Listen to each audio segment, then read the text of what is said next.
Well, I'm sure a lot of people have come across at some point or another the horrific and brutal murder of a woman in a subway, burned to death by an illegal alien, an illegal immigrant.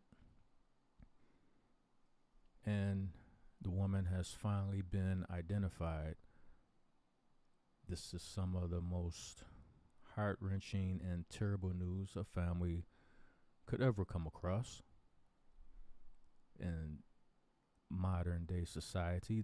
We in America, we view ourselves as a first world country. These type of brutal acts should not be tolerated. Should never be tolerated. And it shouldn't matter what political party is, the president. It shouldn't matter how the Congress is leaning one side or another. Both sides of the political spectrum should at least come to the agreement that, number one, this was an egregious act and it should be dealt with in a severely punishable way. He was already deported and somehow snuck back into the country, only to commit this horrific act. So, situations like this, this is why capital punishment should have never been abolished in certain states. Every state should have capital punishment. Now, if somebody is put down and it comes out later that it's a mistake, well, somebody needs to pay for that too. But it shouldn't be, you don't throw the baby out with the bathwater. You don't say, okay, well, this person did not commit these acts and yet he was put to death. That's wrong too. But that doesn't mean we get rid of the whole process. That just means we need to work harder in fixing the vetting process and how we investigate these cases so that innocent people will never have to worry about that. But in situations like this, I'll be damned. You can't tell me that capital punishment should not exist for this individual. This dude need to go back to the old school ways. Put him in the electric chair. That's where that's where he belongs. Rest in peace to I want to say her name right. Debrina Kawam. And I'm glad they caught that idiot, but I guess finally her family has the resolution that they were afraid was going to happen. Now they have confirmation, and at least they can bury their loved one and try to cope with this horrific incident, because people who love her family, her friends, without a doubt, it's tearing them apart right now. Because they probably had to, I believe they had to identify her through her dental records. That's how you know it was just horrific. And some people question why she didn't stop, drop, and roll like we were. A lot of us Gen Xers were taught this back in school, and our, from kindergarten on up, stop, drop, and roll. And it sounds good and everything, but you get set on fire and you're in a blaze. I'm pretty sure your body is in such a state of shock. You're not thinking about that. Your body, your muscles, everything locks up. You're not even in your right state of mind. You're in a total state of shock. So you're not thinking about stop, drop, and roll. So that's probably why she just stood there, and it's just such a It was just such a terrible thing to watch, and I couldn't watch it. It was very, very disturbing to me. I did not want to watch it. The first few images that came out, it was blurred out. But you know how the internet is.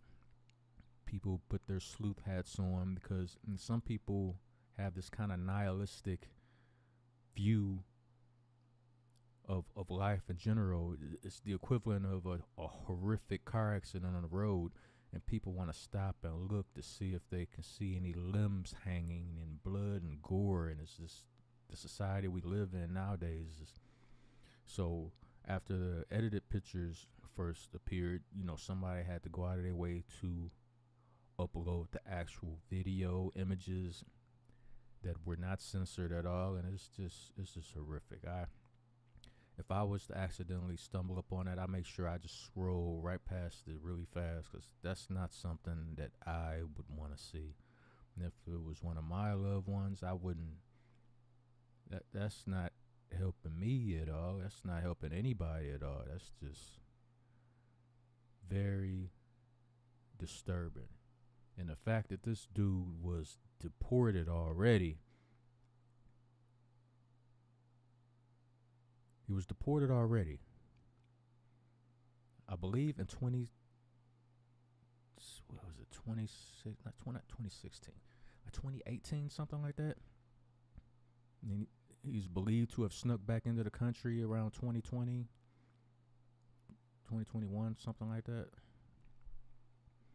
So this is the whole problem. This is the issue that we're having right now. This is what Trump was talking about. You got these criminals running around, flooded in through the Texas border, no doubt. And now they're able to traverse throughout the country and end up in Colorado and New York and all these other places. Like, wait a minute, how did you get here again? You were just deported. Why are you back here? Only for this clown to murder somebody, an American citizen. And the left doesn't see this as a problem. They say, you're breaking families apart, this and that. Well, that doesn't have to happen. Those families have a choice. If they don't want their families broken apart, they can also leave so that they can remain together. But they can't remain together here. Damn that. Anyway, I'm going to leave a link to this article down in the description box down below so you guys can read it in full for yourself. But let's check out some of it right now.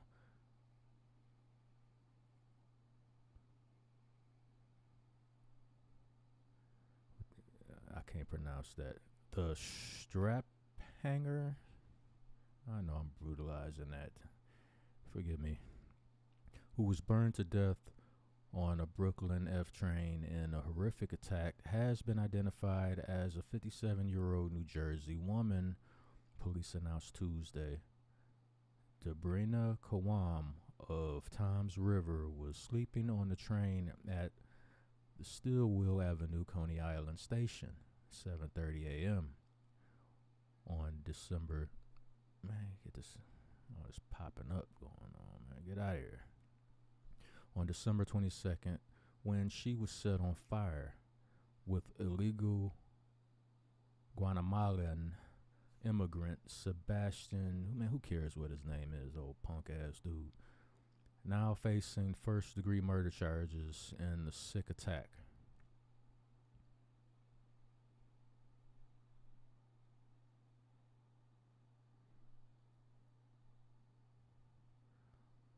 Horrifying video footage shows the accused killer fanning the flames as Kawam was consumed by the flames and calmly watching the scorched victim from a bench on a platform. See,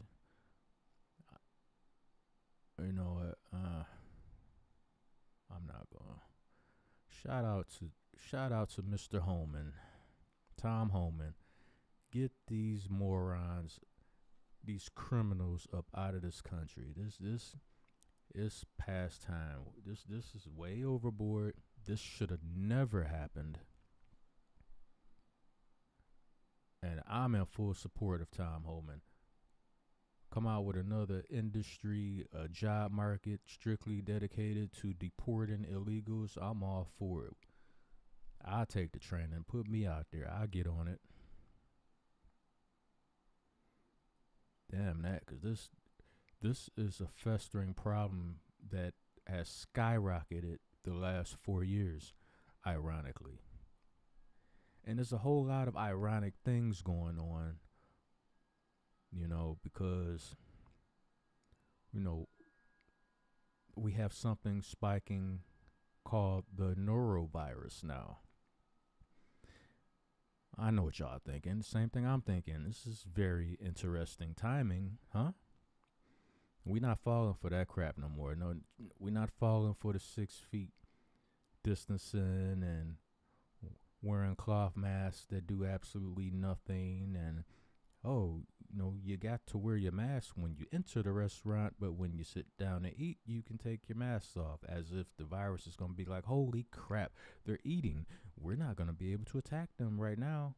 We have to wait till they're done eating and they go outside. See, that's when we're going to get them, when they go outside. Hopefully they forget to put their mask on, so as soon as they step outside, we can attack them, says the virus. And a lot of idiots were walking around drinking the Kool-Aid, like, yeah, let's listen to Dr. Fauci. He knows what he's talking about. He always knows what he's talking about. All this nonsense bundled up together along with the illegal immigrant problem. And it is a problem. Because, see, this brutal, horrific murder of this woman, it made national news. But just think for a second. How many other crimes like this have been ignored or haven't been discovered yet? You would be a fool to think this is the only incident like this that has happened due to these illegal immigrants that have flooded this country. That would be stupid of you to think that. And hopefully, all the other dastardly deeds these individuals are engaged in, hopefully they all eventually be uncovered and presented to the American people in 4K, so the truth can be revealed and we can actually see what's going on. Because the reason why this murder was so horrific and shocking to the public is because a lot of the public choose to put their heads in the sand, pretending like this is not a problem, pretending like this is not an issue. And you have your extreme leftists like AOC and Joy Reid, and they want to hug all the illegal aliens and the illegal immigrants and don't want to vet anybody. And if they sneak in this country, that's fine. If they commit a crime, just think, they don't have anything. That's why they're committing crimes. So you have to understand. No, I don't. I ain't got to understand shit. But anyway, I just want to shed light on this story right quick. I didn't say anything about it and cover it when it first happened because I was severely disturbed and pissed off about this whole incident. And the fact that she had to be identified through dental records is just very sad situation. So my condolences to the family of Debrina Kawam. May she rest in peace. May the perpetrator of this heinous act, may you burn in hell twice. I'm out.